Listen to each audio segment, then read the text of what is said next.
ഒരു രാജ്യത്തിൻ്റെ പുരോഗതിയിലും വ്യാവസായിക പുരോഗതിയിലും ചെറുകിട വ്യവസായങ്ങൾക്കുള്ള പങ്ക് ചെറുതൊന്നുമല്ല.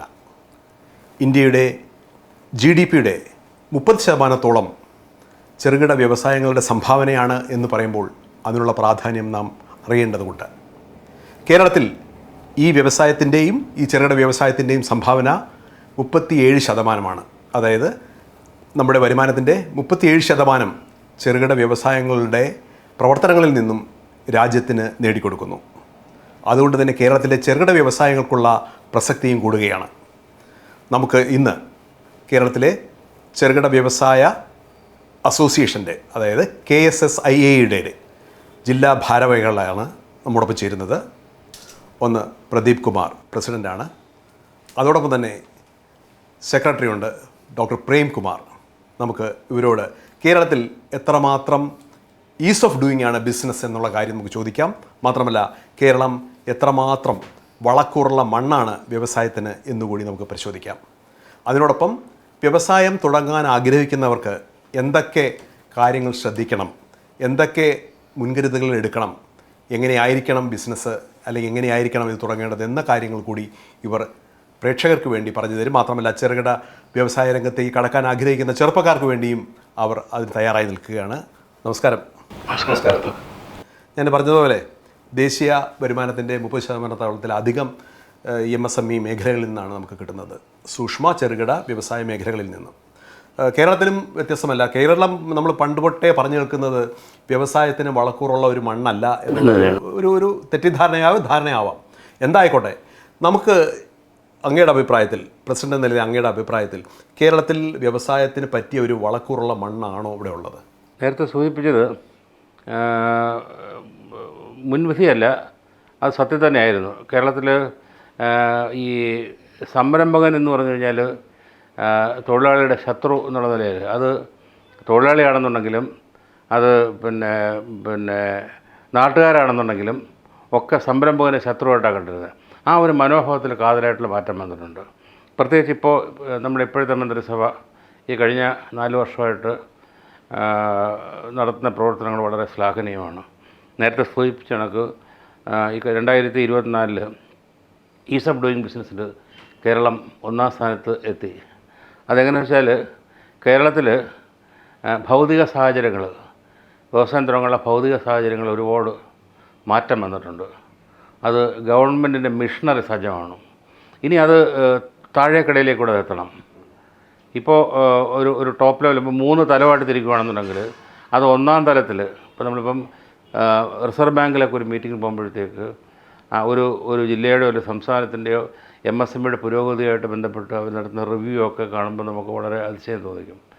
അത് ഇനി താഴോട്ട് പോകണം. നമ്മളിപ്പോൾ താഴെ ഇപ്പോൾ ഒരു വില്ലേജ് ഓഫീസർ തൊട്ട് കളക്ടറേറ്റ് വരെയുള്ള ബ്യൂറോക്രസിയുടെ ഒരു പാർട്ട് കുറച്ചുകൂടെ അനുകൂലമായി വരാറുണ്ട്. ബട്ട് ഒരുപാട് മാറ്റങ്ങളുണ്ട്. നാട്ടിൽ കുഞ്ഞു കുഞ്ഞു സംരംഭങ്ങൾ ഒരുപാട് വരുന്നുണ്ട്. അത് മാത്രമല്ല വ്യവസായികൾക്ക് നാട്ടിലൊരു അംഗീകാരമുണ്ട്. ഇപ്പോൾ ഞാനിപ്പോൾ എൻ്റെ വിവാഹം കഴിഞ്ഞിട്ട് 30 വർഷം കഴിഞ്ഞു. ആ സമയത്ത് ഞാൻ ഒരു സംരംഭം നടത്തി സക്സസ് ആയ ആളാണെങ്കിൽ പോലും അന്നൊരു വിവാഹ മാർക്കറ്റിൽ നമുക്ക് വലിയ ഡിമാൻഡൊന്നുമില്ല. ആ ഒരവസ്ഥ മാറിയിട്ടുണ്ട്. അതൊരു ഫിനോമിനയാണ്. ഇപ്പോൾ നമ്മുടെ നാട്ടിൽ ഇപ്പം ചെക്ക് പോസ്റ്റ്, വാണിജ്യ നികുതി ചെക്ക് പോസ്റ്റ് ഇല്ലാതായത് എന്തുകൊണ്ടാണ്? അതൊരു സിസ്റ്റം വന്നു. അപ്പോൾ 2 തരത്തിലാണ് ദേശീയ തലത്തിൽ ഒരു മാറ്റം വന്നതാണ് കേരളത്തിൽ പ്രതിഫലിച്ചത്. ആ പരിഷ്കാരങ്ങൾ ഒപ്പം നമ്മുടെ ഭരണാധികാരികളുടെ മനോഭാവത്തിലുള്ള മാറ്റം. ഇപ്പോൾ നമ്മളിങ്ങനെ ഇടതുപക്ഷക്കാർ ഇതിന് എഗൻസ്റ്റ് എന്നുള്ളതല്ല, കാലാകാലങ്ങളിൽ വന്ന എല്ലാ ഗവൺമെൻറ്റുകൾക്കും അതേ മനോഭാവം തന്നെയാണ്. ബിസിനസ് തുടരണം. ഇപ്പോൾ അങ്ങനെയല്ല, ഇപ്പോൾ ഒരുപാട് മാറ്റം വരണം എന്നുള്ളൊരു മനോഭാവം. ഒരുപാട് സ്കീമുകൾ സംസ്ഥാന ഗവൺമെൻറ് നടപ്പാക്കുന്നുണ്ട്, കേന്ദ്ര ഗവൺമെൻറ് സ്കീമുകളുണ്ട്. ഇപ്പോൾ തന്നെ നിലവിലുള്ള വ്യവസായങ്ങൾക്ക് വേണ്ടിയിട്ട് മിഷൻ 1000 എന്ന് പറഞ്ഞിട്ടൊരു സ്കീം ഇൻട്രൊഡ്യൂസ് ചെയ്തിട്ടുണ്ട്. അത് ടേൺ ഓവർ ബൂസ്റ്റ് ചെയ്യുന്നു. ഇപ്പോൾ 10 കോടിയുള്ളതിൻ്റെ 10 ഇരട്ടിയാക്കുക, അല്ലെങ്കിൽ 1 കോടിയുള്ളവർക്ക് അതിൻ്റെ ഇരട്ടിയാക്കുക. അത്തരത്തിലുള്ള വായ്പകളും കൊടുത്ത് ഇൻട്രസ്റ്റ് സബ്മിഷനും എല്ലാം പ്രഖ്യാപിച്ചിട്ടുണ്ട്. അതൊക്കെ വളരെ പ്രതീക്ഷയുള്ള ഒരു കാര്യം തന്നെയാണ്. സെക്രട്ടറി എന്നല്ല ഞാൻ ചോദിക്കുകയാണ്, ഈ ചെറുകിട വ്യവസായം എന്ന് പറയുമ്പോഴത്തേക്ക് നമുക്ക് എത്ര തുക വരെയുള്ള ഇൻവെസ്റ്റ്മെൻറ്റാണ് ചെറുകിട വ്യവസായത്തിൻ്റെ പട്ടികയിലേക്ക് കൊണ്ടുവരുന്നത്? അത് ഒരാൾക്ക് ഒരു സാധാരണക്കാരനായ ഒരു ചെറുപ്പക്കാരന് ഒരു ചെറുകിട വ്യവസായം തുടങ്ങണമെങ്കിൽ എന്തൊക്കെയായിരിക്കും അടിസ്ഥാനപരമായ സജ്ജീകരണങ്ങൾ ഒരുക്കേണ്ടത്? ഇപ്പോൾ ചെറുകിടം എന്ന് പറയുമ്പോൾ 10 കോടി വരെ ചെറുകിടത്തിലാണ് വരുന്നത്. 50 കോടി വരെ.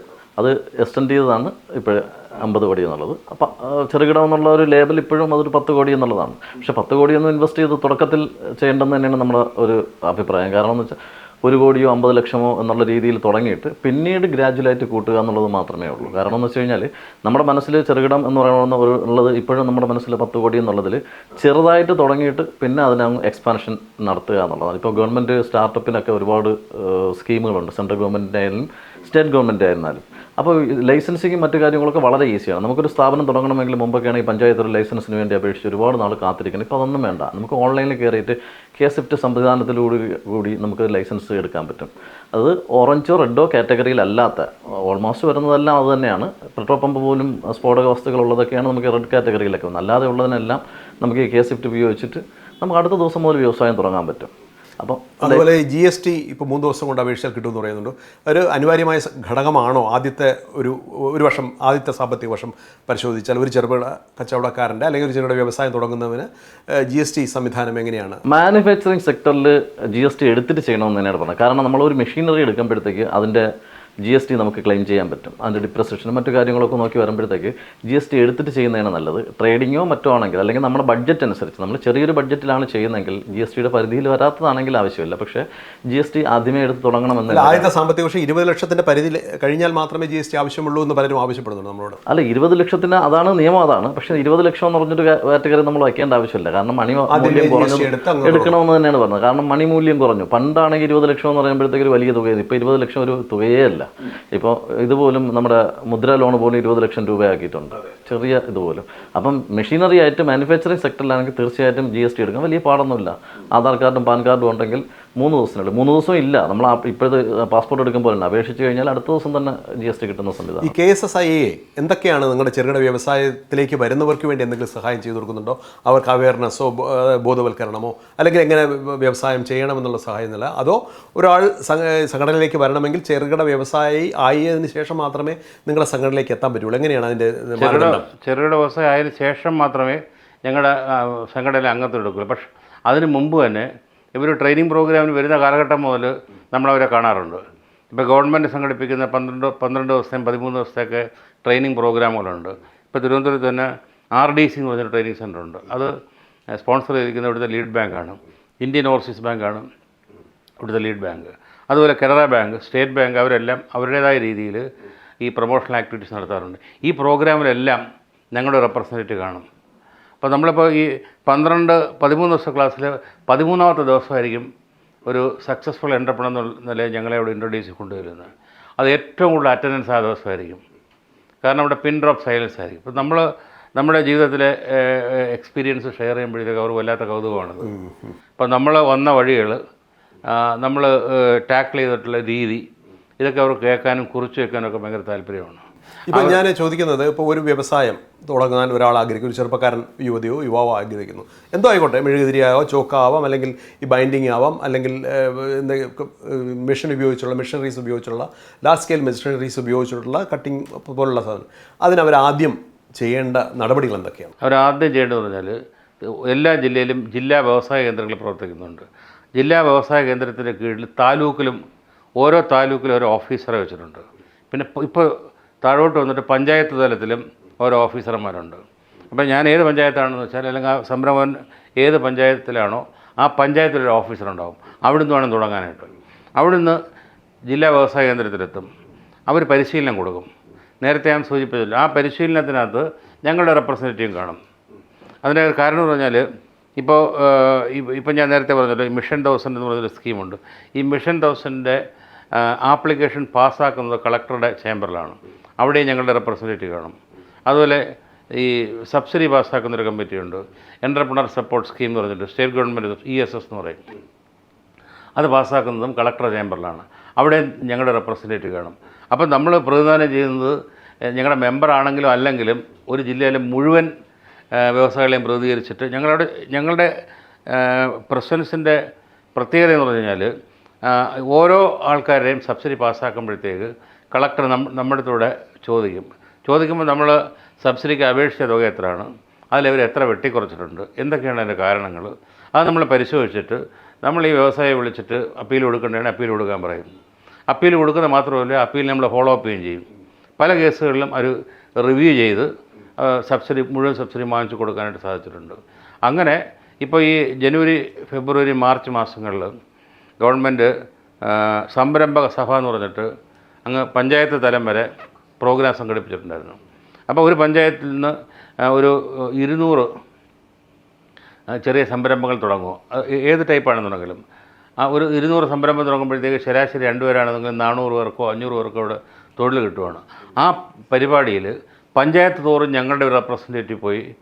അതിവിടെ ഞങ്ങൾ ആ സമയത്ത് ഞാനും പ്രേമൊക്കെ ഭയങ്കര ബിസിയായിരുന്നു. ഞങ്ങൾ വണ്ടി ചിലപ്പം ഒരു ദിവസം 12 മണിക്ക് പെരുങ്കഴോളയാണെങ്കിൽ 2:30-3 മണി തൊട്ട് നെയ്യാറ്റിക്കരയായിരിക്കും. ഞങ്ങൾ രണ്ടുപേരും ഞങ്ങൾ ഒരു പ്രതിഫലം വാങ്ങിച്ചിട്ടല്ല പോകുന്നത്. പോയി അവിടെ ആ ഒരു പ്രോഗ്രാം നമ്മളാണ് ഡോമിനേറ്റ് ചെയ്യുന്നത്. അപ്പോൾ അതിനകത്ത് ഈ സ്കീമുകൾ പറഞ്ഞു കൊടുക്കുക. പിന്നെ ഇപ്പോൾ ഇപ്പോൾ ഞാൻ നേരത്തെ സൂചിപ്പിച്ചല്ലോ, ജില്ലാ വ്യവസായ കേന്ദ്രത്തിൽ ഇരിക്കുന്ന സർക്കാർ ഉദ്യോഗസ്ഥന്മാരാണ്. നമുക്കൊരാവശ്യം വന്നു കഴിഞ്ഞാൽ അവർക്ക് നമ്മളെ സഹായിക്കുന്നതിന് ചില പരിമിതികളൊക്കെ ഉണ്ട്. ഇപ്പോൾ ഉദാഹരണത്തിന് ഇപ്പോൾ കഴിഞ്ഞ അടുത്തിടയ്ക്ക് പാപ്പനംകോട് ഇൻഡസ്ട്രിയൽ എസ്റ്റേറ്റിൽ തൊഴിലാളികളുടെ പ്രശ്നമുണ്ടായി. തൊഴിലാളികൾ അവിടെ ഡ്രൈവറെ അടിക്കുകയും ചെയ്ത് അത് വലിയ പ്രശ്നമായി. അന്ന് ഞങ്ങളവിടെ ഒരു ധർണ വെച്ചു, തൊഴിലാളികളൊരു ധർണ വെച്ചു. അപ്പോൾ അവിടെ ഒരു ചെറുത്തുനിൽപ്പാണ് വേണ്ടത്. ഈ ചെറുത്തുനിൽപ്പിന് വേണ്ടി സംഘടന ഉണ്ടല്ലേ പറ്റുള്ളൂ. ഇപ്പം സർക്കാർ ഉദ്യോഗസ്ഥന്മാർ വന്ന് നമുക്കൊപ്പം നിൽക്കുമോ? അതുപോലെ നമ്മൾ സംഘം ചേർന്ന് സംഘടനയായിട്ട് ശക്തിയായിട്ട് നിൽക്കേണ്ടുന്ന ഒരുപാട് കാര്യങ്ങളുണ്ട്. എസ്പെഷ്യലി ഇൻഡസ്ട്രിയൽ എസ്റ്റേറ്റിന് പുറത്ത് യൂണിറ്റ് നടത്തുന്ന ആൾക്കാർക്ക് സമീപവാസികളുടെ പ്രശ്നങ്ങൾ ഒരുപാടുണ്ട്. അങ്ങ് 30 വർഷത്തോളം ഈ ബിസിനസ് അല്ലെങ്കിൽ ഈ ചെറുകിട വ്യവസായ മേഖലയിൽ നിൽക്കുന്നു. ഇപ്പോൾ അതിൻ്റെ 31 വർഷമായി ഭാരവാഹി കൂടിയാണ്. എങ്കിലും ചോദിക്കുന്നത് ഈ നമ്മൾ ഗ്രാഫ് വരച്ചു കഴിഞ്ഞാൽ ഈ ചെറുകിട വ്യവസായങ്ങൾക്ക് ഏറ്റവും അനുകൂലമായ ഒരു അന്തരീക്ഷം ഉണ്ടായ ഒരു പീരീഡ് എപ്പോഴാണ്? ഇപ്പോഴാണോ ഇതിനു മുമ്പാണോ? എങ്ങനെയായിരിക്കും? തീർച്ചയായിട്ടും ഇപ്പോഴത്തെ കോവിഡാനന്തരമാണെന്ന് എങ്ങനെ പറയാൻ നോക്ക്. കോവിഡ് എന്ന് പറയാൻ പറ്റത്തില്ല. അത് ആ ഗ്രാഫ് ഇങ്ങനെ കയറിക്കൊണ്ടിരിക്കുകയാണ്. ഇപ്പം ഞാൻ ഭൗതിക സാഹചര്യങ്ങളും വർധന വന്നിട്ടുണ്ട്. ഫോർ എക്സാമ്പിൾ ഇപ്പം ഒരു ഇൻഫർമേഷൻ കിട്ടണമെങ്കിൽ വിരൽത്തുമ്പത്താണ്. ഞാൻ 1988 എൻ്റെ മനസ്സിലൊരു ആശയം വന്നപ്പോഴത്തേക്ക് അതിനെനിക്കൊരു പ്രൊഫൈൽ വേണം, അതിനൊരു പ്രോജക്റ്റ് പ്രൊഫൈൽ വേണം. അത് ഞാനിവിടെ പല ആൾക്കാരും തിരക്കിയിട്ട് ഒരു സോഴ്സും ഇല്ല. അങ്ങനെ ആരോ പറഞ്ഞ് കേട്ടനുസരിച്ച് ഞാനിവിടുന്ന് ചെന്നൈയിൽ ഗിണ്ടിയിൽ പോയി. അപ്പോൾ അവിടെ ചെന്നൊരു വ്യവസായം പരിചയപ്പെട്ടപ്പോഴത്തേക്ക് അന്ന് അവിടെ ഗിണ്ടിയിൽ ഫ്രെഡറിക് നാണമാൻ ഫൗണ്ടേഷൻ, അവിടുത്തെ തമിഴ്നാട് ഇൻഡസ്ട്രീസ് ഡെവലപ്മെൻറ്റ് കോർപ്പറേഷനും ഒരു ഫ്രഞ്ച് ചാരിറ്റബിൾ ഓർഗനൈസേഷനോട് ചേർന്ന് നടത്തുന്നൊരു പ്രസ്ഥാനമാണ്. അവിടെ ഇങ്ങനെ പ്രോജക്റ്റ് പ്രൊഫൈൽ അടുക്കി വെച്ചിട്ടുണ്ട്. ലൈബ്രറി അന്ന് ഈ കമ്പ്യൂട്ടർ ഇല്ലാത്ത കാലഘട്ടമാണ്, കമ്പ്യൂട്ടറൈസ് ചെയ്യാത്ത കാലഘട്ടമാണ്. അത് ആൽഫബറ്റിക് ഓർഡറിലാണ്. അപ്പോൾ എൻ്റെ ആശയങ്ങളെല്ലാം കേട്ടിട്ട് ഒരു 10-15 പ്രൊഫൈൽ എടുത്ത് എൻ്റെ തന്നു. ഞാനെല്ലാം മറിച്ച് നോക്കിയിട്ട് എനിക്ക് താല്പര്യമുള്ള 2-3 പ്രോജക്റ്റ് മാറ്റി വെച്ചിട്ട് ബാക്കി തിരിച്ചു കൊടുത്തു. ഞാൻ അവിടെ അവർ പറഞ്ഞു you can spend here up to evening. ഞാനത് ലൈബ്രറി പോലെയാണ്. അവിടെ നിന്നെല്ലാം മറിച്ച് നോക്കിയിട്ട് എൻ്റെ ഡൗട്ട്സ് എല്ലാം ക്ലിയർ ചെയ്തിട്ട് ഞാൻ തമിഴ്നാട്ടിൽ തുടങ്ങാൻ പോകുന്ന വിചാരിച്ചിട്ടാണ് അവരെന്നെ സപ്പോർട്ട് ചെയ്തത്. അപ്പോൾ അന്ന് ഇവിടുന്ന് ചെന്നൈ വരെ ട്രാവൽ ചെയ്ത് 2 ദിവസം ചെന്നൈ നിന്നാണ് ആ പ്രൊഫൈലുമായിട്ട് ഞാൻ വന്നത്. ഇന്നെന്ന് പറഞ്ഞു കഴിഞ്ഞാൽ ഒരു ബുദ്ധിമുട്ടുമില്ല. വിരൽത്തുമ്പിൽ കാര്യങ്ങൾ കിട്ടുമെന്നുള്ള മാത്രമല്ല, ഈ ജില്ലാ വ്യവസായ കേന്ദ്രത്തിൽ ഒരു ഡോക്യുമെൻറ്റേഷൻ സെൻ്ററുണ്ട് 3ാമത്തെ നിലയിൽ. അവിടെ ചെന്ന് കഴിഞ്ഞാൽ റെഫർ ചെയ്യാൻ ഒരുപാട് ബുക്കുകളുണ്ട്. പിന്നെ 30 വർഷം മുമ്പുള്ള സർക്കാർ ഉദ്യോഗസ്ഥനല്ല ഇപ്പോഴത്തെ എല്ലാം പുതിയ ജനറേഷൻ എല്ലാം കമ്പ്യൂട്ടർ നോളജുള്ള, കട്ട് ചെയ്ത് പേസ്റ്റ് ചെയ്യാനും ഒരു ഇൻഫർമേഷൻ പെട്ടെന്ന് ഷെയർ ചെയ്യാനും അതല്ലെങ്കിൽ കമ്പ്യൂട്ടറിൽ നിന്ന് വാട്സാപ്പ് വഴി അയക്കാനും ഒക്കെ ഉള്ള നോളജുള്ള ആൾക്കാരാണ് സീറ്റുകളിലിരിക്കുന്നത്. അപ്പോൾ അത്തരത്തിലുള്ള ഭൗതിക സാഹചര്യങ്ങളുണ്ട്. ഒപ്പം ഈ ബ്യൂറോക്രസി മുഴുവൻ ഞാൻ പറയത്തില്ല. കാരണം ടോപ്പ് തലത്തിൽ മന്ത്രിമാർ ജനങ്ങളുടെ ഇടയിൽ വരുന്ന ആൾക്കാരാണ്. അവർക്ക് തൊട്ടടുത്ത് നിൽക്കുന്ന ചീഫ് സെക്രട്ടറി ലെവലിലുള്ള ആ ലെവലിലുള്ള ആൾക്കാർ വരെ ഇത് എങ്ങനെയെങ്കിലും നമ്മുടെ നാട്ടിൽ ഇത് പക്ഷേ ഇങ്ങനെ താഴേക്കിടയിൽ അവർക്ക് ശരിക്കും അവർക്ക് പരിശീലനം കൊടുക്കണമെന്നാണ് എൻ്റെ ഒരു അഭിപ്രായം. അല്ല, എനിക്ക് തോന്നുന്നത് ചെറുപ്പക്കാരായിട്ട് പലരും പറയുന്നത് നമ്മളിപ്പോൾ ഒരു ഇൻഡസ്ട്രി തുടങ്ങാനായിട്ട് പോയി കഴിഞ്ഞാൽ അതിൻ്റെ ഓരോ ലൈസൻസ്, ഇപ്പോൾ ഫുഡ് സെല്ലിംഗ് ലൈസൻസ്, അതുപോലെ തന്നെ ബിൽഡിംഗ് സ്റ്റെബിലിറ്റി സർട്ടിഫിക്കറ്റ്, അങ്ങനെയുള്ള കുറേ സർട്ടിഫിക്കറ്റുകൾ ആവശ്യപ്പെടുകയും അത് കിട്ടാനുള്ള കാലതാമസം ഉണ്ടാകുന്നതാണ് മുമ്പൊക്കെ പറഞ്ഞു കേട്ടിരുന്നത്. ഇപ്പം അതെങ്ങനെയാണ്? വളരെ ഈ വിരൽത്തുമ്പിൽ എന്നൊക്കെ പറയുന്ന കാലഘട്ടത്തിൽ വളരെ വേഗത്തിൽ കിട്ടുന്നതും വളരെ ഈസി ആയിട്ട് കിട്ടുന്നതും തരത്തിലേക്ക് കാര്യങ്ങൾ മാറിയിട്ടുണ്ട്. എങ്ങനെയാണ് അങ്ങനെയുള്ള അനുഭവം? ഇപ്പോൾ പരമാവധി ഒരു ലൈസൻസ് കിട്ടാൻ താമസം തന്നെ വെറും ഒരാഴ്ചയാണ്, അല്ലെങ്കിൽ ഡീം ലൈസൻസ് ആയിട്ട് നമുക്കത് കിട്ടുകയാണ്. ഉദാഹരണത്തിന് നമ്മുടെ നമ്മൾ നേരത്തെ പറഞ്ഞ ഫുഡിൻ്റെ അത് ഫുഡുമായിട്ട് ബന്ധപ്പെട്ടിട്ടുണ്ടെങ്കിൽ മാത്രം നമുക്ക് FSSAI എടുത്താൽ മതി. പിന്നെ അല്ലെങ്കിൽ അളവ് തൂക്കുക, നമ്മൾ ട്രേഡിംഗ് മാത്രമാണെങ്കിൽ അല്ലെങ്കിൽ മാനുഫാക്ചർ ചെയ്തിട്ട് അളക്കേണ്ട ആവശ്യമില്ലാത്തതാണെങ്കിൽ അതിൻ്റെ അളവ് തൂക്കത്തിൻ്റെ ആവശ്യമില്ല. മെയിനായിട്ട് നമുക്ക് ആദ്യം വേണ്ടത് പഞ്ചായത്ത് ലൈസൻസ്, അതിനാണ് നമ്മൾ കേസിഫ്റ്റ് ചെയ്തിട്ട് തരാം. അതുപോലെ ഈ നമ്മൾ നേരത്തെ പറഞ്ഞതുപോലെ സുരക്ഷാ സർട്ടിഫിക്കറ്റ് മെഷീനറി അത് വലിയ ഇത് വരുമ്പോഴത്തേക്ക് പൊല്യൂഷൻ കൺട്രോൾ ബോർഡിൻ്റെയും ഇതിൻ്റെയൊക്കെ വലിയ ഇതിനെ ഒരു പ്രയാസമില്ല. ഇപ്പം നമ്മൾ മനസ്സുകൊണ്ട് തീരുമാനിച്ചു എങ്കിൽ എല്ലാ ലൈസൻസുകളും ഒരാഴ്ചയ്ക്കുള്ളിൽ, കാരണം ഉദ്യോഗസ്ഥലത്തിന് ഒരുപാട് മാറ്റങ്ങൾ വന്നിട്ടുണ്ട്. അവർക്ക് തന്നെ മനസ്സിലായിട്ടുണ്ട് വ്യവസായം ഉണ്ടെങ്കിൽ മാത്രമേ അതിൽ നിന്നുള്ള വരുമാനത്തിൽ നിന്ന് നമുക്ക് ശമ്പളം കിട്ടുള്ളൂ എന്ന് മനസ്സിലാക്കി. നമ്മൾ ബൂർഷോ എന്നുള്ള രീതിയൊക്കെ മാറിയിട്ടുണ്ട്. നേരത്തെ പ്രസിഡന്റ് പറഞ്ഞതുപോലെ കഴിഞ്ഞൊരു 4 വർഷം കൊണ്ട് വളരെ വ്യത്യാസമുണ്ട്. അല്ല, കേരളത്തിൽ പക്ഷേ ഒരു തെറ്റായ അനുഭവങ്ങൾ ഉണ്ടാവുന്നു എന്നുള്ള കാര്യം പലരും ചൂണ്ടിക്കാണുന്നു. ഉടനെ ഉദാഹരണത്തിന് കിറ്റക്സ് എന്നുള്ള വലിയൊരു സംരംഭം, ഒരു ആഗോള സംരംഭമാണ്. അത് കേരളത്തിൽ നിന്നും പോയി ആന്ധ്രയിലേക്കും അല്ലെങ്കിൽ ഹൈദരാബാദിലേക്കും തെലുങ്കാനയിലേക്കൊക്കെ പോകുന്നു എന്നൊക്കെ പറയുമ്പോഴത്തേക്ക് നമുക്ക് കേൾക്കുന്നവർക്ക് നമുക്കൊരു വികാര തള്ളലുണ്ടാവില്ല. തീർച്ചയായിട്ടും കിറ്റക്സിൻ്റെ പൊളിറ്റിക്കലി പാക്ഡാണത്.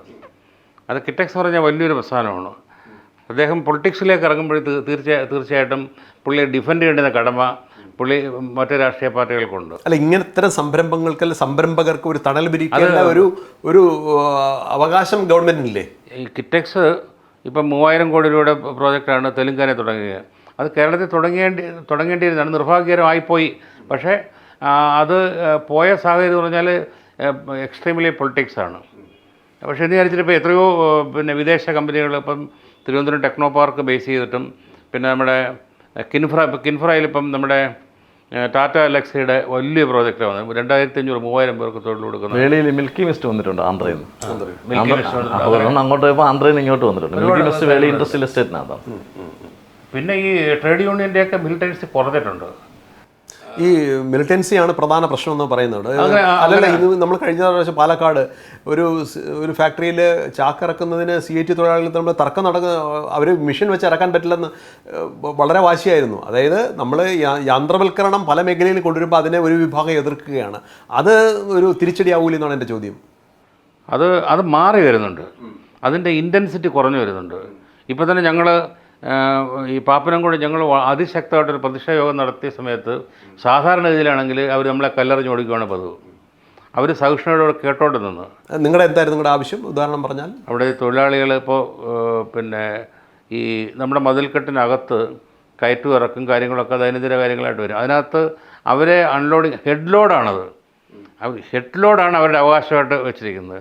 ഹെഡ് ലോഡ് അല്ലാത്ത വർക്കിൽ അവർ വരേണ്ട ആവശ്യമില്ല. അപ്പോൾ മിഷനറി കൊണ്ട് അൺലോഡ് ചെയ്യുകയോ ലോഡ് ചെയ്യുകയോ ചെയ്യുന്ന കാര്യങ്ങളിലേക്ക് അവർ അവകാശം പറഞ്ഞുകൊണ്ട് വരുമ്പോഴാണ് ഈ തർക്കം വരുന്നത്.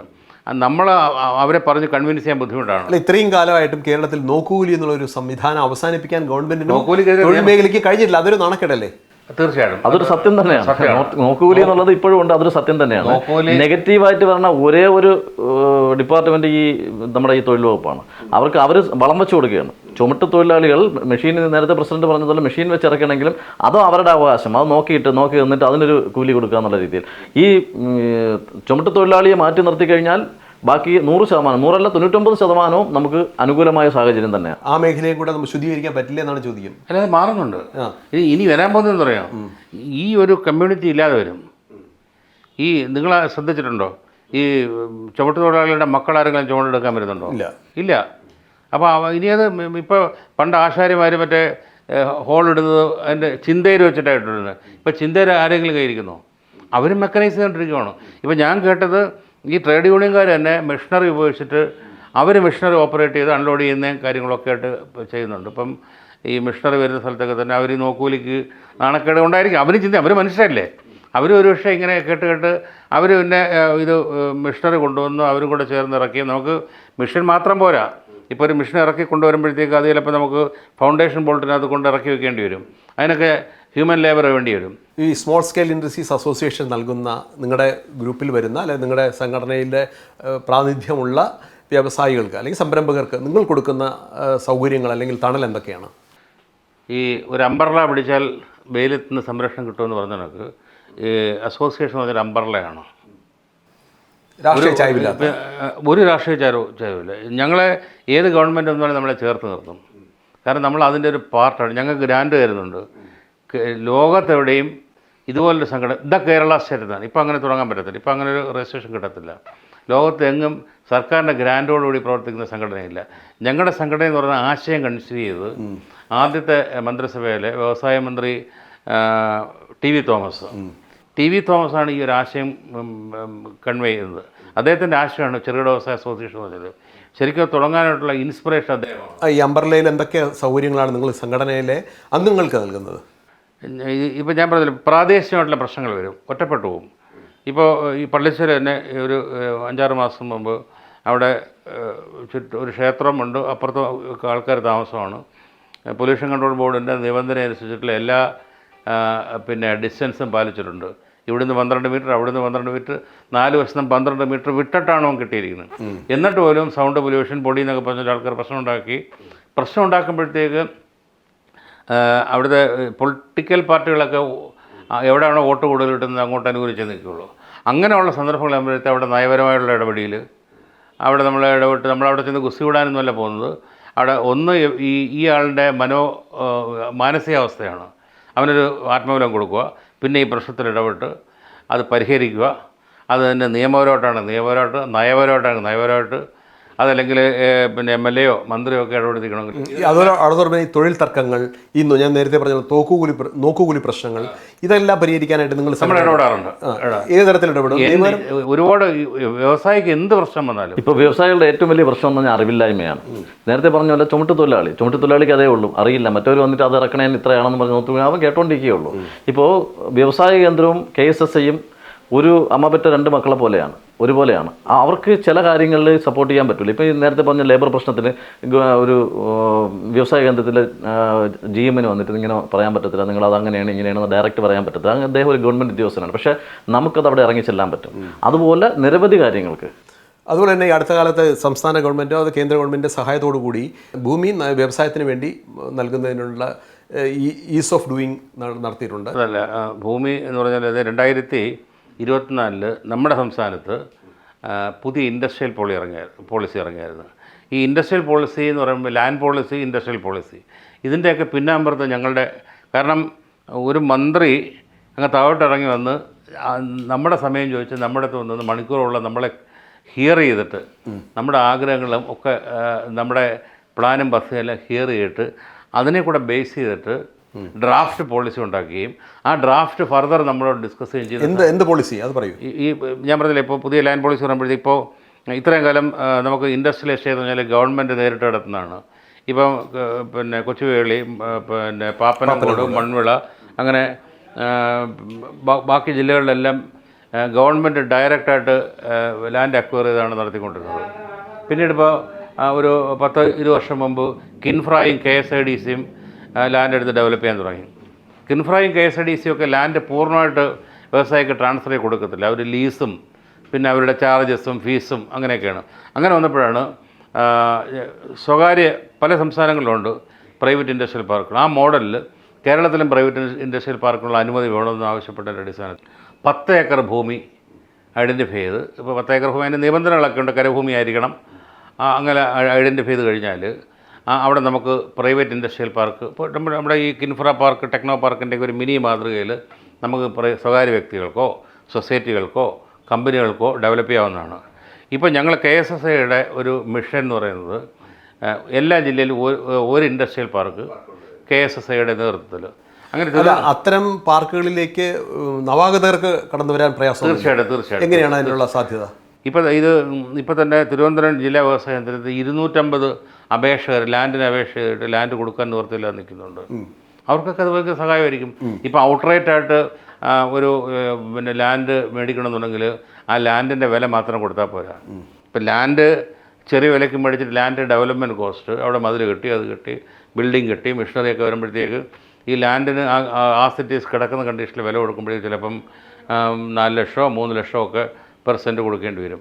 ഇവിടെ നമ്മൾ ഉദ്ദേശിച്ച് പറഞ്ഞാൽ ലാൻഡ് വാങ്ങിച്ച് ഡെവലപ്പ് ചെയ്ത് ഇലക്ട്രിസിറ്റി, വാട്ടർ സപ്ലൈ, വേണ്ട സൗകര്യങ്ങളെല്ലാം ഒരുക്കി നമ്മൾ ഫെൻസ് റെഡിയാക്കിയിട്ടിട്ട് അവർക്ക് ന്യായമായ വിലയ്ക്ക് അവർക്ക് കൊടുക്കുകയാണെന്നുണ്ടെങ്കിൽ അവർക്ക് മാത്രമല്ല, ഞങ്ങൾ ഉദ്ദേശിക്കുന്നത് ഈ ഗവൺമെൻറ്റിൻ്റെ ലാൻഡ് കൊടുക്കുന്ന മാതിരിയുള്ള ഒരു കുരുക്കും ഒന്നുമില്ലാതെ നേരിട്ട് ഒരു ഇൻഡസ്ട്രിയൽ പട്ടയം അത് പട്ടയം കിട്ടും. പട്ടയത്തിലൊരു കണ്ടീഷൻ കാണും, ഇൻഡസ്ട്രിയൽ പർപ്പസിന് മാത്രമേ ലാൻഡ് യൂട്ടിലൈസ് ചെയ്യാൻ പറ്റും. ആ രീതിയിൽ ഞങ്ങൾ അനുഭവിച്ചുകൊണ്ട് പറയുകയാണ്.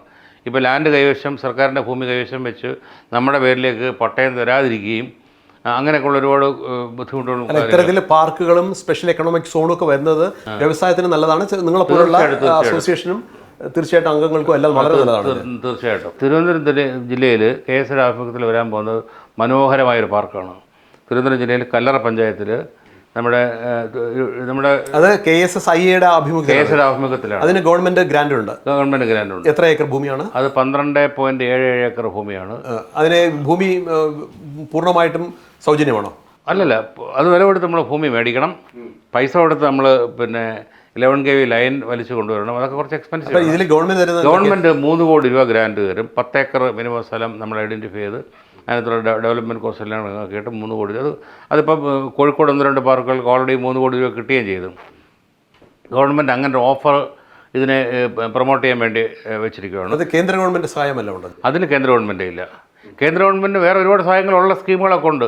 ക്ലസ്റ്റർ ഡെവലപ്മെൻറ്റ്, ഇപ്പോൾ ഒരേ പ്രോഡക്റ്റ് ഒരിടത്ത് കോൺസെൻട്രേറ്റ് ചെയ്യുകയാണെന്നുണ്ടെങ്കിൽ അവരുടെ കമ്പൈൻഡ് ആയിട്ടുള്ള സോഴ്സിങ്, റോ മെറ്റീരിയൽ സോഴ്സിങ്, അപ്പം പൂൾ ചെയ്ത് നമ്മൾ വാങ്ങുമ്പോഴത്തേക്ക് നമുക്ക് നെഗോഷിയേറ്റ് ചെയ്ത് വില കുറച്ച് കൊണ്ടുവരാൻ സാധിക്കും. ഇപ്പോൾ ഇവർ ഒരു ക്ലസ്റ്റർ മാതിരി ഇവരുടെ ഈ ഡിജിറ്റൽ പ്രിൻറ്റിങ് ഇൻഡസ്ട്രിക്കാരെല്ലാം കൂടെ ഒന്നിച്ച് ചൈനയിലൊക്കെ സോഴ്സ് ചെയ്ത് വളരെ വില കുറച്ച് അവർക്ക് റോ മെറ്റീരിയൽ കിട്ടുന്നുണ്ട്. അതിനുള്ള ക്ലസ്റ്റർ ഡെവലപ്മെൻറ്റുള്ള സഹായങ്ങൾ കേന്ദ്ര ഗവൺമെൻറ്റിൻ്റെ ഭാഗത്ത് നിന്ന് കിട്ടുന്നുണ്ട്. അത്തരത്തിലുള്ള ഒരു പാർക്കാണ് ഇവിടെ വരുന്നത്. ഇവിടെ തിരുവനന്തപുരം ജില്ലയിൽ കല്ലറ പഞ്ചായത്തിലാണ് വരുന്നത്.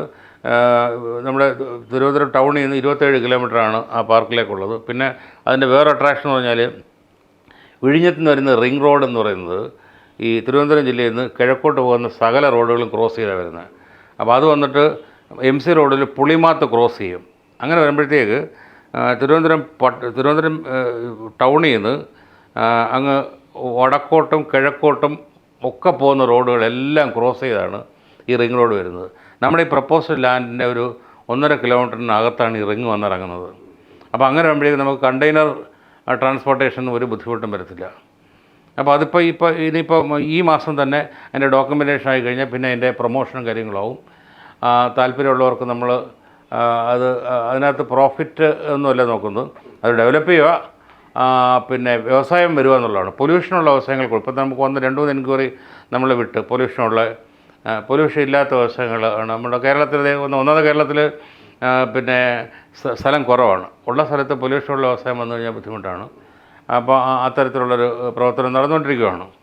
ഇപ്പോൾ കേന്ദ്ര ഗവൺമെൻറ് നിരവധി പദ്ധതികൾ, മുദ്ര ലോൺ പദ്ധതികൾ ഉൾപ്പെടെ നിരവധി പദ്ധതികൾ, PM വിശ്വകർമ്മ അങ്ങനെ നിരവധി പദ്ധതികൾ വരുന്നുണ്ട്. അപ്പോൾ അതൊക്കെ ഈ വ്യവസായവൽക്കരണത്തിനും വ്യവസായം പരിപോഷിപ്പിക്കുന്നതിനും സഹായകരമായിട്ടുണ്ട് എന്ന് നമുക്ക് എടുത്തു പറയാം. തീർച്ചയായും അത് കറക്റ്റ് തന്നെയാണ്. കാരണം ഈ പല സ്കീമുകളെ കുറിച്ചൊന്നും അറിവില്ലായ്മയാണ്. ഇപ്പോൾ നമ്മൾ പലർക്കും അറിയാവുന്ന PMEGP അറിയാം, PMFME ഉണ്ട് ഫുഡ് പ്രോസസ്സിങ്ങിന് വേണ്ടിയിട്ട്, AIF ഉണ്ട് അഗ്രി ഇൻഫ്രാ ഫണ്ട് എന്ന് പറഞ്ഞിട്ട്. അപ്പം നിരവധി ഇപ്പം തന്നെ 4 സ്കീമായി. അപ്പോൾ അതിന് തന്നെ 35% വരെ സബ്സിഡി കിട്ടുന്നത് ഈ പ്രോജക്റ്റുകൾക്കെല്ലാം. അപ്പോൾ ഇതെല്ലാം യൂട്ടിലൈസ് ചെയ്യാം. പല ആൾക്കാർക്ക് ഇതിൻ്റെ ഒരു അറിവില്ലായ്മയുടെ ഒരു പ്രശ്നമുണ്ട്. ഇത് നോക്കുമ്പോഴത്തേക്ക് PMEGP എന്ന് പറയുമ്പോഴത്തേക്ക് വെറും 5% തുക നമ്മൾ മുടക്കിയാൽ മതി. അതായത് 10 ലക്ഷം രൂപയ്ക്ക് മുടക്കും 50,000 രൂപ ഓൺ കോൺട്രിബ്യൂഷൻ ഉള്ളൂ. അത്രയും ചെറിയൊരു തുക മുടക്കിയാൽ മതി. അതിൽ കൂടുതൽ മുടക്കാനും പാടില്ല, അതാണ് വേറൊരു സത്യം. അത് വെച്ച് ചെയ്ത് കഴിഞ്ഞാൽ സുഖമായിട്ട് കിട്ടും. മാത്രമല്ല അതിന് വേണ്ടിയിട്ട് ഇപ്പം 5 കോടി വരെ നമുക്ക് ഗ്യാരണ്ടി സ്കീമിൽ കിട്ടും. അപ്പോൾ നമുക്ക് അത് പ്രോപ്പർട്ടി കൊടുക്കണമെന്നില്ല, പ്രോപ്പർട്ടി കൊടുക്കാതെ തന്നെ നമുക്ക് കിട്ടും. അതിനൊരു ചെറിയൊരു ഗ്യാരണ്ടി ഫീസായിട്ട് ഒരു 1% ബാങ്ക് ഈടാക്കും. പക്ഷേ നമുക്ക് അങ്ങനെ ഒരു സംവിധാനങ്ങളുണ്ട്. അപ്പോൾ അത്തരം അറിവുകളും അത്തരം മാർഗങ്ങളും പുതുതായിട്ട് വരുന്നവർക്ക്, നവാഗതർക്ക് നിങ്ങൾക്ക് ഉപദേശിച്ചു കൊടുക്കാൻ നിങ്ങളെ അസോസിയേഷൻ കഴിയുന്നുണ്ടോ? നമ്മുടെ മെയിനായിട്ട് റോൾ ഇതാണ്. ഇത്തരം സ്കീമുകളുണ്ട്, ഇങ്ങനെയൊക്കെയാണ് വ്യവസായങ്ങൾ ചെയ്യേണ്ടത് എന്നൊക്കെ പറഞ്ഞ് മനസ്സിലാക്കി കൊടുത്ത് അറ്റ്ലീസ്റ്റ് നമ്മൾ പറയും. ആദ്യമേ നമ്മൾ പറയുന്നതാണ്, നിങ്ങളിപ്പോൾ ഒരു അസോസിയേഷൻ്റെ ആളാണോ, റെസിഡൻസ് അസോസിയേഷൻ അല്ലെങ്കിൽ നിങ്ങൾ വല്ല ഉത്സവ കമ്മിറ്റിയോ ഇതൊക്കെ ആണെങ്കിൽ അതെല്ലാം മാറ്റി വെച്ചിട്ട് വേണം നിങ്ങൾ വ്യവസായത്തിലോട്ട് വരാൻ വേണ്ടിയിട്ട് എന്ന് പറഞ്ഞ് നമ്മുടെ എക്സ്പീരിയൻസ്. ഇതിൽ പല ഉദ്യോഗസ്ഥരും പല സ്കീമുകളും കാര്യങ്ങളും ഒക്കെ പറയും. പക്ഷേ അതിനേക്കാൾ ഏറ്റവും വാല്യുബിളായ ടോക്ക് എന്ന് പറയുന്നത് നമ്മുടേതാണ്, വ്യവസായികളതാണ്. നമ്മുടെ എക്സ്പീരിയൻസ് ഷെയർ ചെയ്യണം. അതിൽ നിന്നാണ് ഒരു വ്യവസായി മോൾഡ് ചെയ്ത് വരുന്നത്. വ്യവസായത്തിന് വേണ്ടി നമുക്ക് ചെയ്യാൻ പറ്റുന്ന ഏറ്റവും നല്ല കാര്യം അതാണ്. അതുപോലെ നമ്മൾ നേരത്തെ പ്രൈവറ്റ് ഇൻഡസ്ട്രിയൽ പാർക്കിൻ്റെ പറഞ്ഞപ്പോൾ ഗവൺമെൻറ് ഭാഗത്ത് സപ്പോർട്ടുണ്ട്. 10 ഏക്കർ വരെ ചെയ്യുന്നതിന് ഡെവലപ്പ് ചെയ്യുന്നതിന് 3 കോടി രൂപ വരെ തരുന്നുണ്ട്. മാത്രമല്ല ആദ്യം നമ്മൾ വാങ്ങിക്കുമ്പോഴത്തേക്ക് മാത്രമേ ഈ എഴുത്തുകൂലി വരുന്നുള്ളൂ. ഇത് അതിന് ഭയങ്കര ഒരു ചാർജ് വരുന്നത്, ഏകദേശം 10% ഒക്കെ ചാർജ് വരുന്നത്. ആദ്യം ആയി കഴിഞ്ഞാൽ പിന്നെ വ്യവസായത്തിന് വേണ്ടി കൊടുക്കുന്നതിന് 1 രൂപ പോലും നമുക്ക് രജിസ്ട്രേഷൻ. ഞാനിപ്പം സാറിന് തരികയാണെങ്കിൽ സ്റ്റാമ്പ് ഡ്യൂട്ടി ഇല്ലല്ലോ. പിതുകൂലി 1% പോലും ഇല്ല. അടുത്ത ആളിനെ എഴുതി കൊടുക്കുക, അതിൻ്റെ അടുത്ത ആൾ. മറ്റൊരു കാര്യം ഞാൻ ചോദിക്കാനുള്ളത്, ചെറുപ്പക്കാർ ഈ മേഖലയിലേക്ക് അധികം കടന്നു വരുന്നുണ്ടെന്നാണ് എനിക്ക് തോന്നുന്നത്. കാരണം മുമ്പൊക്കെ ജനങ്ങളുടെ അല്ലെങ്കിൽ ഒരു പഠിച്ചുകൊണ്ടിരിക്കുന്ന ഒരാളുടെ സ്വപ്നം എന്ന് പറഞ്ഞാൽ ഒരു സർക്കാർ ജോലി കിട്ടുക, അല്ലെങ്കിൽ എങ്ങനെയെങ്കിലും ഒരു ജീവിതം കെട്ടിപ്പടുക്കുക എന്നുള്ളത്. ഇപ്പം അങ്ങനെയല്ല. എന്തെങ്കിലും ഒരു വ്യവസായം സ്വന്തം മേഖലയിൽ തുടങ്ങുകയും അതുവഴി കൂടുതൽ വരുമാനം ഉണ്ടാക്കുക, അതിൽ നിന്നും കൂടുതൽ ഉയരങ്ങളിലേക്ക് പോകണം എന്നുള്ള ആഗ്രഹമാണ് ചെറുപ്പക്കാർക്കുണ്ട്. അത്തരം ചെറുപ്പക്കാരെ കണ്ടെത്താനും അവർക്ക് സഹായം നൽകാനോ കഴിയുന്നുണ്ട്. അത്തരൊരു മനോഭാവ മാറ്റം നമ്മുടെ സമൂഹത്തിൽ കാണുന്നുണ്ടോ? തീർച്ചയായിട്ടും. ഒന്നാമത്തെ കാര്യം എന്ന് പറയുന്നത്, നമ്മളെയൊക്കെ പഠിപ്പിച്ചത് മക്കളെ പഠിച്ച് വലിയൊരു ജോലിക്കാരനാവുക, ആരുടെയെങ്കിലും കീഴിൽ ജോലി, അത് വാട്ടോ എന്തോ ആയിക്കോട്ടെ.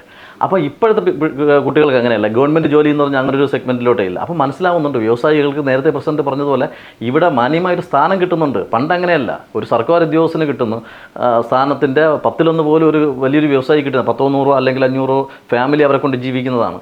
എന്നിട്ട് പോലും അവർക്ക് അതിനൊരു മാന്യത കിട്ടുന്നില്ല. പക്ഷേ ഇപ്പോൾ അത് കിട്ടുന്നുണ്ട്. സമൂഹത്തിൽ നിന്ന് അങ്ങനെ ഒരു മാന്യത കിട്ടുന്നതുകൊണ്ട് പുതിയ ആൾക്കാർ ഒത്തിരി വരുന്നുണ്ട്.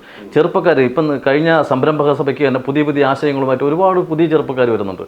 സ്റ്റാർട്ടപ്പ് മിഷൻ വഴി ഗവൺമെൻറ് ഒരുപാട് സ്കീമുകൾ കൊടുക്കുന്നു. ചെറുപ്പക്കാർ ഒരുപാട് വരുന്നുണ്ട്. ചെറുപ്പക്കാരുടെ ഇടയിലുള്ള മാറ്റം വളരെ വലിയൊരു മാറ്റം ആണ് ഇപ്പോഴും. അത് സെൻട്രൽ ഗവൺമെൻറ്റിൻ്റെയൊക്കെ ഒരുപാട് സ്കീമുകളുണ്ട്, അത് വെച്ചിട്ട് ചെയ്യുന്നുണ്ട്. ഒരു അവസാനമായിട്ട് ഒരു ചോദ്യം ഞാൻ ചോദിക്കുന്നത്, മുമ്പൊക്കെ ആളുകൾ പറയുന്നത് ഒരാളൊരു വ്യവസായം തുടങ്ങി ഒരു ബസ് എടുത്തു, അല്ലെങ്കിൽ അയാളൊരു പുരവഞ്ചി എടുത്തു, അതായത് ഹൗസ് ബോട്ട് എടുത്തു, അല്ലെങ്കിൽ അത്തരം ഒരു ബിസിനസ്സിലേക്ക് അല്ലെങ്കിൽ ഒരു ഹോട്ടൽ തുടങ്ങി. ഈ വ്യവസായം തുടങ്ങി കഴിഞ്ഞാൽ അയാളെ പൂട്ടിക്കാനാണ് ആ സമൂഹത്തിലുള്ള ഒരു പണ്ട് കാലത്ത് ശ്രമിച്ചുകൊണ്ടിരുന്നത്. ഏതെങ്കിലും തരത്തിൽ പ്രഷറൈസ് ചെയ്ത് അയാളിൽ നിന്നും കൂടുതൽ തുകകൾ കൈപ്പറ്റി അല്ലെങ്കിൽ പിരിവ് നടത്തിയൊക്കെ അങ്ങനെയൊക്കെ, പിന്നെ നോക്കുകൂലി പ്രശ്നങ്ങൾ, ആ ഒരു അവസ്ഥ കേരളത്തിൽ മാറിക്കഴിഞ്ഞോ എന്നുള്ളതാണ് പ്രധാനമായ ഒരു ചോദ്യം. അവിടെ 2 കാര്യങ്ങൾ കാണണം. ഒന്ന്, സംരംഭകൻ പണ്ടത്തെ സംരംഭകരും ഇപ്പോഴത്തെ സംരംഭകരുടെ വ്യത്യാസമുണ്ട്. അതുപോലെ തന്നെ ജനങ്ങളുടെ മനോഭാവത്തിലും മാറ്റം വന്നിട്ടുണ്ട്. ഇപ്പം ഈ സംരംഭങ്ങളെന്ന് പറയുന്നത് ആ കൺവെൻഷണൽ രീതിയല്ല. ഒരു ഉദാഹരണം പറയുകയാണെന്നുണ്ടെങ്കിൽ, നമ്മൾ 2 വർഷം മുമ്പ് ഇവിടെ നമ്മുടെ ചാക്കയിലെ കണ്ട് ഓടയിൽ ഇറങ്ങിയ ഒരു മുനിസിപ്പാലിറ്റി തൊഴിലാളി ശ്വാസം കിട്ടാതെ ജോയ് അത് ആമിഴഞ്ചറോട് ഒറ്റ കാരണം കൊണ്ട് ഇവിടെ ഒരു ഇൻഡസ്ട്രി വന്നിട്ടുണ്ട്. ഒരു പുതിയൊരു ഇന്നോവേറ്റീവ് ഐഡിയ. അതായത് ഈ ഓടയിലിറങ്ങി ക്ലീൻ ചെയ്യാൻ വേണ്ടി റോബോട്ടിനെ ഉണ്ടാക്കി. ഇവിടെ തിരുവനന്തപുരത്ത് തന്നെയാണ്. അയാൾക്കിപ്പം ഇരിക്കാൻ പറ്റാത്ത കണക്കുള്ള ഓർഡറാണ്. ഇപ്പം ഇതുപോലെ ആശയങ്ങളായിട്ട് വരുന്ന ഒരുപാട് പുതിയ ജനം, പ്രത്യേകിച്ച് ഈ പഠിക്കുന്ന കാലഘട്ടത്തിൽ പഠിക്കാൻ മിടുക്കുള്ളവരോ അല്ലെങ്കിൽ പ്രത്യേകം സിദ്ധിയുള്ള ആളുകളൊക്കെ ഒന്നിച്ച് കൂടുമ്പോഴത്തേക്ക് വലിയ ആശയങ്ങളുണ്ടാവും. അതൊരു വലിയ പൊട്ടൻഷ്യലുമാണ്. ഇപ്പോൾ ഇതിപ്പം പത്രവാർത്ത വന്ന് കുറേ ദിവസം അതിൻ്റെ ഒരു സെൻറ്റിമെൻറ്റ്സ് നിലനിന്നുകൊണ്ടായിരിക്കും ഒരുപക്ഷെ അവർ അങ്ങനൊരു ചിന്താഗതി അവർക്കുണ്ടായത്. ഒരുപാട് കാര്യങ്ങൾ നമ്മുടെ നാട്ടിലൊരിപ്പം ആപ്പിൾ എന്തുകൊണ്ട് താഴോട്ട് വീണു എന്ന് ഒരു മനുഷ്യൻ ചിന്തിച്ചുകൊണ്ടാണ് ഈ ഗുരുത്വാകർഷണത്തെക്കുറിച്ചുള്ളൊരു പഠനം വരുന്നത്. എന്ന് പറഞ്ഞാൽ പിന്നെ എല്ലാത്തിനും ഓരോരോ സാഹചര്യങ്ങളുണ്ട്. അല്ല, മലയാളിയെക്കുറിച്ച് നമ്മൾ പൊതുവെ പറയുന്നത് ഇന്ത്യക്ക് പുറത്ത് അല്ലെങ്കിൽ കേരളത്തിന് പുറത്ത് പോയി കഴിഞ്ഞാൽ അദ്ദേഹം ഭയങ്കര അധ്വാനിയാണ്, ഭയങ്കര ജോലിക്കാരാണ്. ഗൾഫിലൊക്കെ പോയി കഴിഞ്ഞാൽ മലയാളിയുടെ മുന്നിൽ നിൽക്കും ജോലി ചെയ്ത്. പക്ഷേ കേരളത്തിൽ അദ്ദേഹം ഭയങ്കര മടിയനാണെന്നുള്ളൊരു ചിന്താഗതി പണ്ടേ ഉണ്ടായിരുന്നു. അത് മാറി നമ്മുടെ വ്യവസായ മേഖലയിൽ കൂടുതൽ ചെറുപ്പക്കാർ കടന്നു വരുന്നു എന്ന് നമുക്ക് പറയാമോ? തീർച്ചയായിട്ടും. കാരണം നേരത്തെ അങ്ങനെയാണ്. ഈ വാളയാർ ചെക്ക് പോസ്റ്റ് കഴിഞ്ഞാൽ വേറൊരു രീതി, അതിനിപ്പുറത്ത് വേറൊരു രീതി. അതിനൊക്കെ ഒരുപാട് മാറ്റം വന്നിട്ടുണ്ട്. ഗവൺമെൻറ് ജോലി എന്നുള്ളൊരു അതേ ഒഴിവാക്കിയിട്ട് പൂർണ്ണമായിട്ടും വ്യവസായം അങ്ങനെയുള്ളൊരു രീതിയിലോട്ട് ആൾക്കാർ ശ്രദ്ധിച്ചു തുടങ്ങി. ഒന്നും അല്ലെങ്കിൽ ചെറുപ്പക്കാർ പയ്യന്മാർ വൈകിട്ടൊക്കെ സ്വിഗ്ഗി സുമാറ്റോ എന്തെങ്കിലുമൊക്കെ ജോലി ചെയ്യാൻ അവർ തയ്യാറാണ്. നേരത്തെ ഉള്ളവരെ പോലെയല്ല. ഇവിടെ നമ്മുടെ നാട്ടിൽ നിന്ന് തന്നെ ഒരുപാട് കാര്യങ്ങൾ ചെയ്യാൻ തയ്യാറെടുക്കുന്നുണ്ട്. തീർച്ചയായിട്ടും അതൊരു വലിയ സൂചനയാണ് ചെറുപ്പക്കാരുടെ ഇടയിൽ. തീർച്ചയായും പുതിയ തലമുറ വ്യവസായത്തിന് അനുകൂലമായ ഒരു സാഹചര്യം സ്വയം സൃഷ്ടിച്ചെടുക്കുന്നു എന്നാണ് വ്യവസായ സംരംഭകരായ ഇവരും പറയുന്നത്. മാത്രമല്ല, കേരള സ്മോൾ സ്കെയിൽ ഇൻഡസ്ട്രീസ് അസോസിയേഷൻ്റെ ആഭിമുഖ്യത്തിൽ കടന്നു വരുന്നവർക്ക് കൂടുതൽ ഉപദേശങ്ങളും അവർക്ക് വേണ്ട സൗകര്യങ്ങളും നൽകുന്നു കേന്ദ്ര ഗവൺമെൻറ്റും അതോടൊപ്പം തന്നെ സംസ്ഥാന ഗവൺമെൻറ്റും. വ്യവസായ മേഖലയിൽ കൂടുതൽ വ്യവസായം വളർന്നു വരുന്നതിനുള്ള സൗകര്യങ്ങളും ചെയ്തു കൊടുക്കുന്നു എന്ന് പറയുന്നു. തീർച്ചയായിട്ടും ഇതുകൊണ്ട് തന്നെ കേരളത്തിൽ വ്യവസായം കൂടുതൽ മേഖലയിലേക്ക് വളരുമെന്ന് നമുക്ക് പ്രതീക്ഷിക്കാം. നമസ്കാരം.